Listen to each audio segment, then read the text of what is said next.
Hey, this is Matt from Fundlet again. In this video, I'm going to show you how to use participant groups.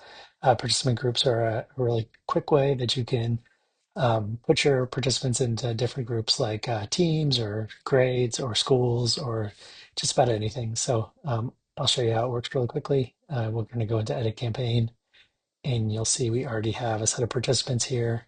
And now we're just going to enable participant groups. And what we're going to say is this is a classroom and we're going to do pre-K, K, 1, 2, 3, 1, 2, 4, and 5. These are comma separated. And what I'm going to do now is hit save. And those are your participant groups are now created. And this comes in handy in a couple spots, right? So like if I'm in edit campaign now, when I go to add a participant, I can add them to a group. And I can take existing participants and add them to a group. So here we can do that as well. If I am on the product page, or if I'm on the registration page, I can also have when they self-register, it'll ask for their group as well. So super helpful in kind of grouping and classifying your participants. The one last thing I want to show you is that if you're using the welcome block, you'll notice it typically looks like this, but I'm going to show you how it can show participants there as well. So what I'm going to do is I'm going to go to online store, and then I'm going to edit theme, and then just come into my campaign. And for this welcome block, what I'm going to do is select the option to use a searchable dropdown. Oh, okay.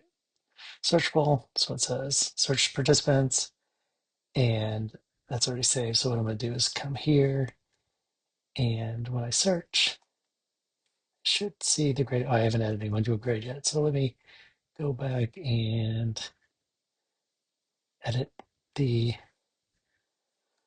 campaign. So let's go into Funlet, campaigns, and we'll go this one. And what we'll do is go to edit campaign, and what we're going to do is put Liam in maybe first grade.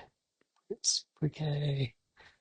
Let's put Olivia in K, and let's put Noah in, say, first grade. All right. So now they're all assigned to different grades, and I'm going to hit save here. And what I'm just going to do is come back here and refresh this. And so we'll start seeing the group show up here. And that's really helpful if you have like, you're doing it across a couple classrooms or schools, and like you just want to have like a designator. Say if you have Liam in two different grades, this one's the pre-K one and this one's the first grade. So that's just a really quick example of how you can use participant groups to kind of group your participants and also allow for easier selection. All right, let me know if you have any questions. Thanks.